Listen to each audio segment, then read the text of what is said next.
Robert Downey Jr. is opening up about his time in prison in the late 90s, saying it was the worst thing that happened to him.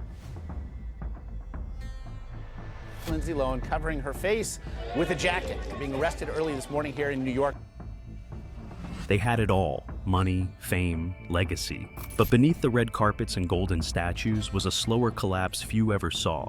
Addiction didn't steal their talent. It numbed the weight of it. Some survived, others didn't. But one by one, the cracks became headlines. And it all begins with a man whose resurrection wasn't just unlikely, it was once impossible.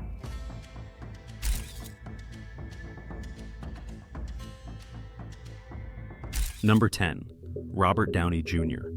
Before Iron Man, there was just a man, naked behind the wheel on Sunset Boulevard, heroin and a pistol in the passenger seat, and a once golden career in freefall. Robert Downey Jr. wasn't just spiraling, he was detonating. Arrests piled up, courtrooms turned routine, and studios quietly backed away.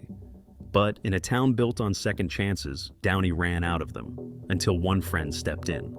Mel Gibson, controversial and unwavering, paid Downey's liability bond out of his own pocket, just to get him one role in The Singing Detective. That gamble changed everything. It wasn't a blockbuster, but it lit a fuse. From that one spark came Kiss Kiss Bang Bang, Zodiac, and a metal suit that would define a generation. Downey's comeback wasn't just rare, it was cinematic. But behind the return was a fact Hollywood rarely admits. Without that one off-screen act of loyalty, there might never have been an Iron Man. Number 9. Lindsay Lohan. She was the girl everyone knew, sparkling on screen in The Parent Trap, commanding the spotlight in Mean Girls. But behind the teen icon was a storm no one saw coming. Lindsay Lohan's fall was public, chaotic, and painfully drawn out. Paparazzi swarmed her every step. Mugshots replaced movie stills. Rehab centers became revolving doors. Yet the true collapse wasn't on the front pages. It was in her bank account. In 2012, the IRS froze Lohan's assets, seizing her accounts to collect over $200,000 in unpaid taxes. She had burned through nearly $7 million, fast. What remained was a fractured image, a once bankable star now labeled uninsurable. But even at rock bottom, Lindsay didn't vanish. She fled Los Angeles, embraced therapy, and tried, however slowly, to rebuild. The comeback wasn't clean, and the headlines never stopped. But if Hollywood loves a rise, it's the quiet, gritted attempts at resurrection, out of the spotlight, that sometimes say the most. Number 8. River Phoenix. He wasn't just acting, he was radiating something rare. River Phoenix had that quiet gravity that pulled directors in and made audiences hold their breath. At 23, he was already a legend in the making. But one October night in 1993, that promise shattered outside the Viper Room. The official story, a speedball overdose. But few knew that Phoenix had just completed screen tests for Interview with the Vampire, set to co-star with Tom Cruise. He was cast. He was ready. And then, he was gone. After his death, the role was quietly passed to Christian Slater, who donated his entire paycheck to Phoenix's favorite charities. It wasn't just a tribute, it was an echo of the kindness River carried.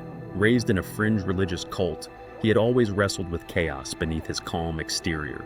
Fame amplified the noise, drugs muted it, and in minutes, one of Hollywood's most luminous souls vanished into pavement and silence.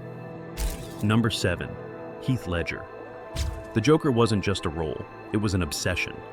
Heath Ledger locked himself in a London hotel room for weeks, scribbling in a diary, experimenting with voices, and sketching madness.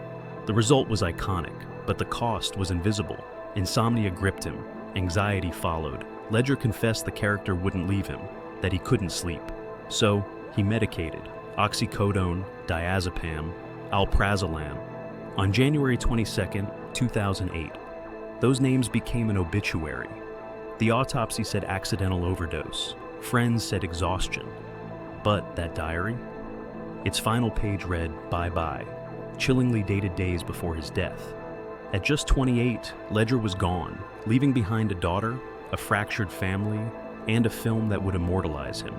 His haunting, Oscar-winning performance in The Dark Knight became legend. But the deeper truth lingered. In chasing the perfect portrayal of madness, Heath Ledger touched something so real, so raw, It pulled him in too far. The applause never reached him. Number 6. Philip Seymour Hoffman. He could become anyone, a cult leader, a grieving writer, a broken addict. But behind every role, Philip Seymour Hoffman was quietly fighting the same enemy off-screen. He'd been sober for over 2 decades, until 2012, when a drink reopened the floodgates. Pills followed, then heroin. On February 2nd, 2014, he was found dead in his New York apartment, a syringe in his arm, and a storm of substances in his system. But one detail hit harder than the rest. He wasn't using casually. Investigators found over 70 bags of heroin in the apartment, many stamped Ace of Spades, part of a lethal batch that had already taken multiple lives across the city. This wasn't just relapse, it was a full collapse. The man who once told friends he feared he wouldn't survive another slip was proven right. Hoffman left behind not just unforgettable performances, but 3 children, a devastated industry, and a brutal reminder that addiction doesn't fade with fame. It just hides better. Number 5. Corey Haim. He was the poster boy of the 80s, bright-eyed, magnetic, and everywhere. The Lost Boys made Corey Haim a teen idol, but Hollywood's glow masked a much darker descent. By 18, he was deep into drugs. Not just marijuana or cocaine. His addiction evolved into a full-blown pharmaceutical storm. At his worst, Haim admitted to taking up to 1,000 prescription pills a month. But here's the staggering part. His name surfaced in California's underground pill mill network.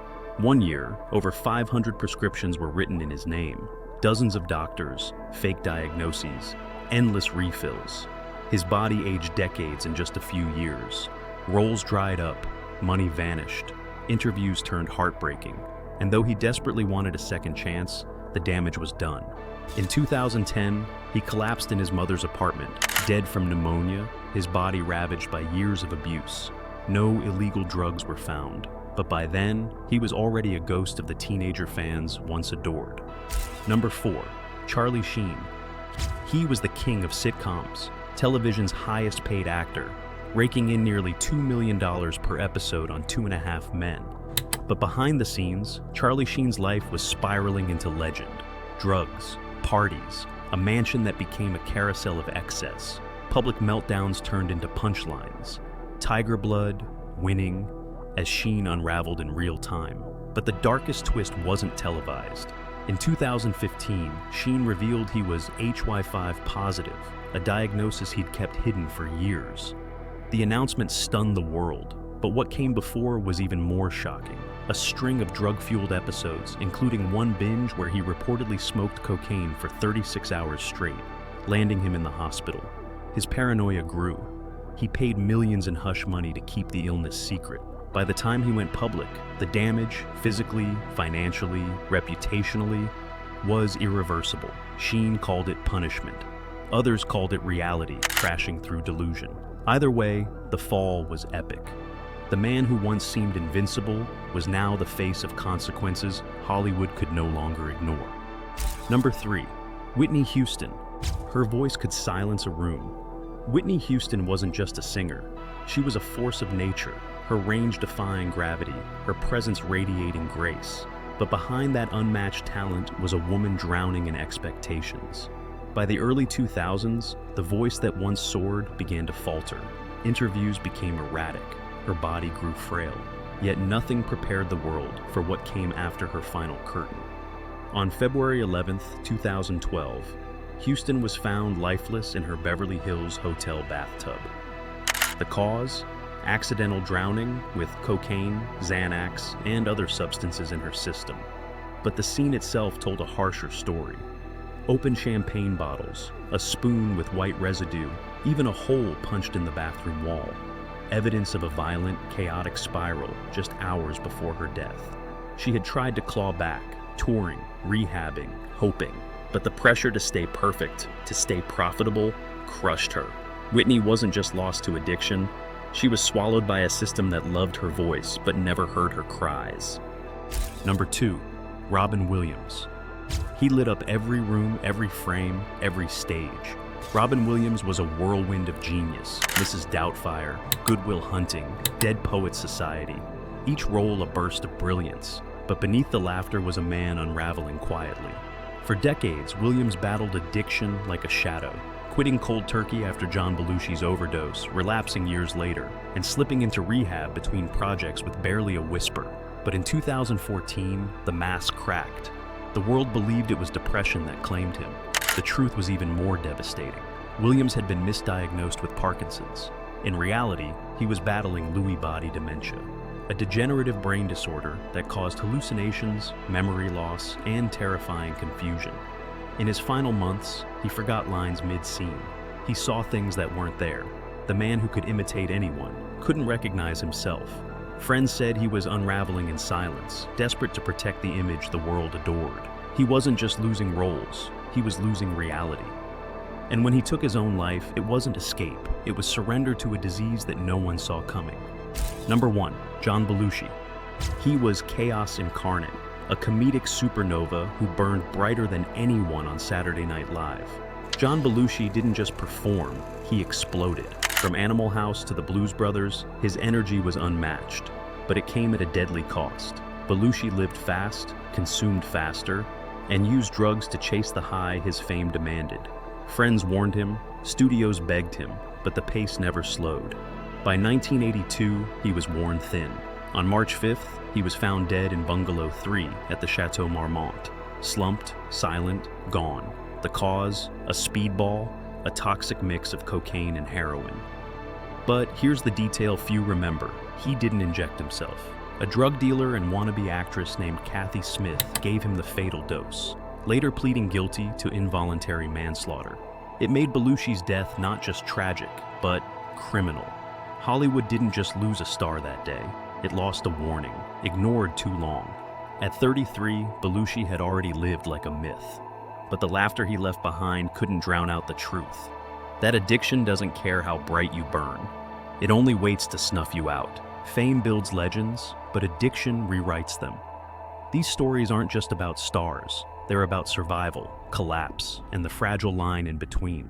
If their stories moved you, share this video, drop your thoughts below, and subscribe for more untold truths behind the spotlight. See you next time.